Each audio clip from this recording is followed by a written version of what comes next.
consciously changing, adjusting, lurching forward, and then seemingly retreating before moving forward again. It has been a journey unlike any we have ever undertaken, or any in which we have been included. It has been an enforced journey, one we have resisted, rejected, even while we adhered to its requirements, regretted, and resented. It has been a long, arduous, and mostly unhappy experience. And yet there have been some silver linings along the way and some important lessons learned. While I will leave the silver linings to another time, I have been thinking this week about some of the things we have learned, and if those things might permanently change our lives. We have learned, for example, that we can behave in counterintuitive ways when the health and well-being of ourselves and others is at stake. We are innately exuberant social beings, and yet we have maintained distance, separation, and even isolation in order to preserve our health and that of those around us. We are creative, resourceful, and endlessly inventive. We are constantly Zooming or live streaming or FaceTiming or spending endless hours on Facebook. We are carrying out and picking up curbside and having delivered. We are meeting 6 feet apart in garages and on patios with heated lamps. We are gathering only 25 people in huge sanctuaries or auditoriums. As Jews, we have conducted services online, adjusted our death and mourning rituals, celebrated holidays via Zoom, and gathered with family remotely. The lesson that has most captured my attention, and this last Shabbat, was emphasized by our Torah portion in what I might call the lesson of sufficiency. I recognize that I have returned to this theme in various ways more than once. Some weeks ago, we did a meditation on the idea that I am enough. Today, I am thinking more about what we have than what we are. We have learned throughout this time to live with what we have. We have learned to expect shortages of food and items we would normally expect to see at the store. We have resorted to the unpleasant behavior of hoarding things we fear we may not be able to find when we need them. I recognize that whatever we are missing, we are still mostly the lucky ones. Our shortages are inconvenient, not life-threatening. Nevertheless, at a time when we feel deprived of so much we could once take for granted, I wonder if the pandemic is teaching us what we can live without. Or better, has the pandemic taught us that we have enough? Our Torah portion of this last week included the culminating experience of receiving the 10 Commandments at Mount Sinai. We could study the portion and discuss it for days on end. For our purpose today, I would share with you the thought that the 10th commandment, you shall not covet your neighbor's spouse, your neighbor's house, your neighbor's ox or ass, or any of your neighbor's possessions. That commandment is possibly the most difficult to observe, as it seems to arise out of spontaneous thoughts we feel incapable of controlling, as they happen so fast. We walk by a store. We see someone wearing a coat we like. We look on the internet for information and find ourselves bombarded by images that make us think, I'd like that. There is so much in our lives and in our culture that cries out, you want this, you need this, you can't live without this. Imagine yourself in this house, this vacation, this relationship. Even you could win the lottery, the bachelor, the dream home. The attraction of it all is based on our desire to have something we don't, and therefore want. the media, the internet, the marketplace rely on our covetousness, our desires, to fuel their success. It is rare for the Torah to forbid a thought, as that is almost impossible to do. Furthermore, the Torah seems to understand that thoughts in general are okay, as long as, in certain circumstances, they don't lead to action. Coveting is different, which indicates the Torah's perception that when we covet something, the temptation to move from thought to action is so great, happens so quickly, and is ultimately so dangerous to the individual, the family, and the community that we cannot take a chance. The impulse must be stopped before the thought can form. As you can imagine, the rabbi spent a great deal of time trying to figure out how to do that, and thereby to ensure that the commandment would be observed. The Baal Shem Tov, the great Hasidic rabbi and teacher of the 18th century, is said to have suggested the following: if we love God with our whole hearts, as the V'ahavta says, b'chol levavcha, with the entirety of our hearts, there would be no room to want anything else. We would be filled with the love of God that would be so satisfying and so truly fulfilling that we would lack for nothing. A slightly different way of thinking about this idea comes from other commentators who suggest that if we filled our hearts with the divine love that is all around us, that fills the world with the ahava rabbah that we speak about in every service, the everlasting love, or great love, or abundant love God has for us, if we could somehow feel that, experience that, access that, we would know a satiety that would leave no room for wanting anything else. I confess, I love the idea of a divine love that is so great, that is so comforting, and that is so present. It makes us feel safe, secure, and at ease in the world, held by a loving presence, sheltered and protected by a watchful power. Our prayers are filled with such images, and it is the goal of prayer at a certain level to help us reach such an understanding. There are times when I feel I am approaching such a sublime appreciation of a source of love that is beyond me. It doesn't last long, and I wonder at what I perceived. But it is a way to lift ourselves out of the world of things, needs, wants, and longings into a realm of the spirit that soars above our moment-to-moment desires, and that in so doing gives us a different perspective, one that allows us to rest our covetous impulses, to be able to say, my life as it is, right now, today, this minute, is all I need. This is where I am, and it is exactly right. I do not need to be anywhere else or have anything more. Right now, this is sufficient. I need nothing else. Let us see if we can access a place of enough. Let us see if we can release the wantings and the yearnings and the yearnings that constrict us, that render us tight, tense, holding on with our grasping nature, our hands so often clenched with the fear of losing what we have.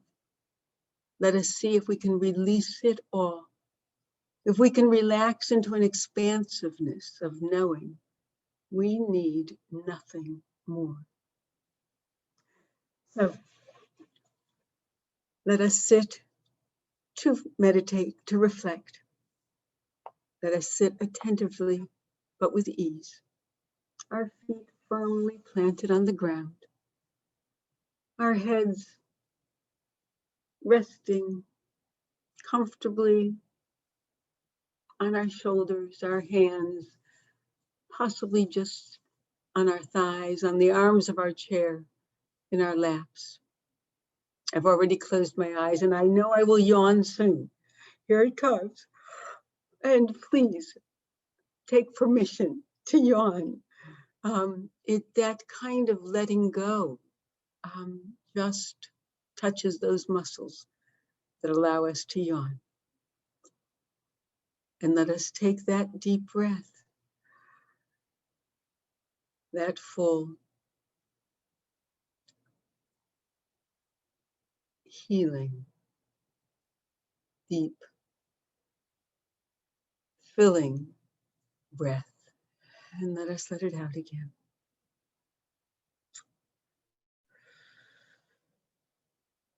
Let us hold on to that fullness and feel it, possibly even for the first time this week. We really stopped, paid attention, and took in a real breath. And then we let it out. And pause at the release before we inhale once again.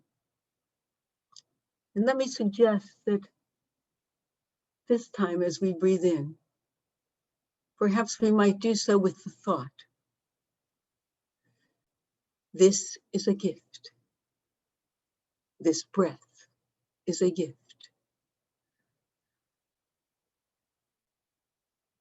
And as we let it out, perhaps we might do so with the thought in our minds, thank you. This is a gift. Thank you.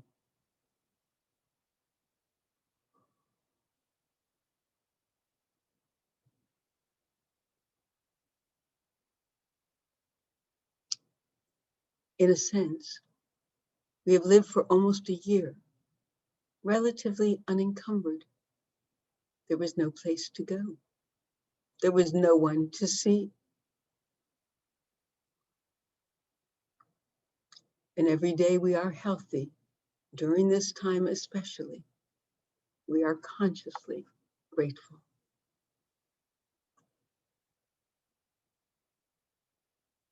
Our health is a gift. Thank you. This is a gift. Thank you. In many ways, this is the hardest time. The vaccine is becoming increasingly available. Some of us may have received a first dose or both doses, or are signed up for the first dose. Just the reality of the vaccine makes us feel that life should go back to the normal we knew. This is an excellent time to practice. Do not covet, as we covet the life we have been missing. Let us recognize that where we are and what we have is enough.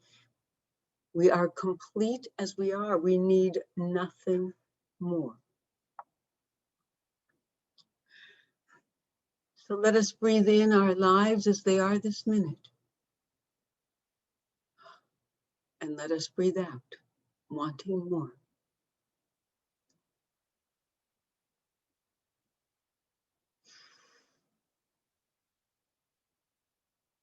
Let us breathe in our circumstances as they stand right now.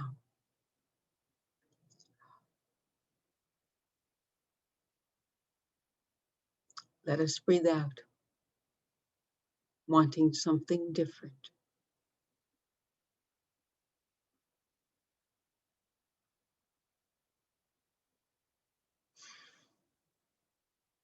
We breathe in our current reality, our life in this exact moment.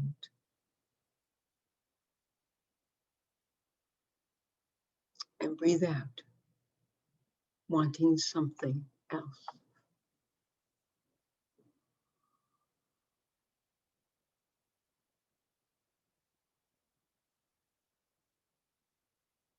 It is another way of living in the moment, living in the reality of right now, not what we had, not what we hope will be, right now.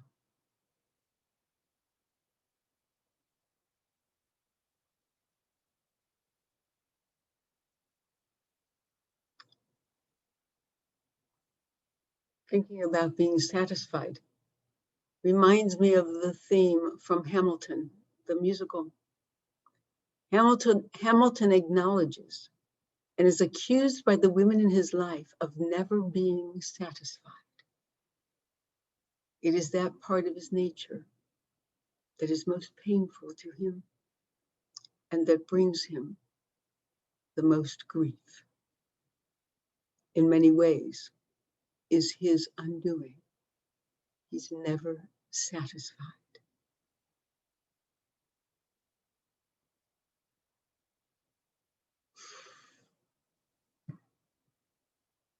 Can we feel loved by an abundant love in the universe that is just there for us? We don't have to earn it. We don't have to be anything more or less to have it. It is just there holding us, protecting us, caring for us.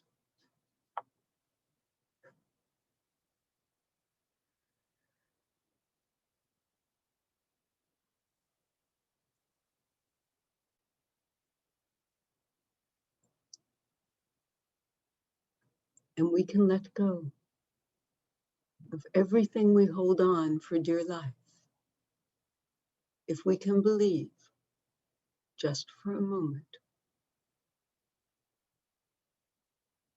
that that power, that source is there.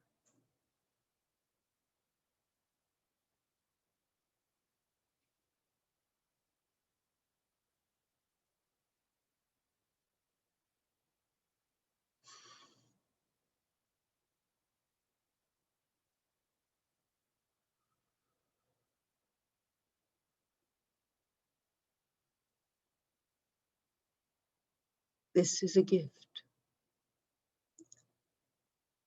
Thank you.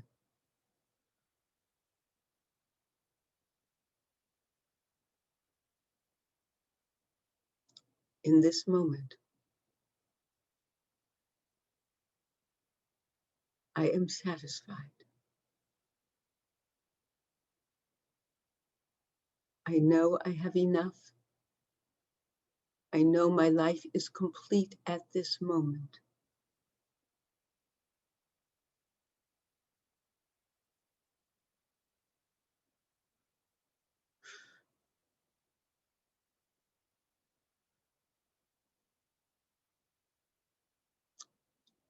As a frame for our final few moments of breathing and reflecting, I offer this poem by David White entitled Enough. Enough. These few words are enough. If not these words, this breath. If not this breath, this sitting here, this opening to life we have refused again and again until now.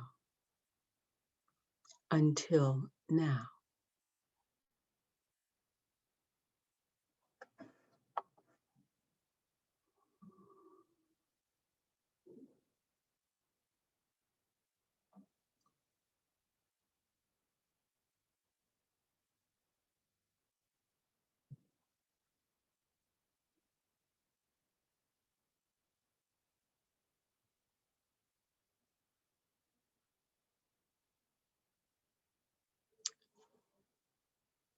For our conclusion and message for the week ahead, this poem by Mary Oliver entitled Wild Geese.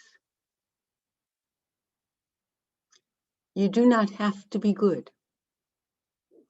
You do not have to walk on your knees for 100 miles through the desert, repenting. You only have to let the soft animal of your body love what it loves. Tell me about despair, yours, and I will tell you mine. Meanwhile, the world goes on. Meanwhile, the sun and the clear pebbles of the rain are moving across the landscapes, over the prairies and the deep trees, the mountains and the rivers. Meanwhile, the wild geese, high in the clean blue air, are heading home again. Whoever you are, no matter how lonely, the world offers itself to your imagination, calls to you like the wild geese, harsh and exciting, over and over, announcing your place in the family of things.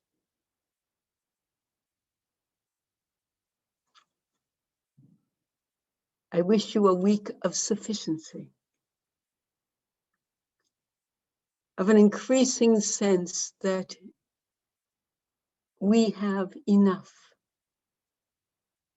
We need nothing more. We can rest that part of our psyches and our spirits. I wish you a week of patience, of redoubling our commitment to the rules of this time until it really is safe and clear.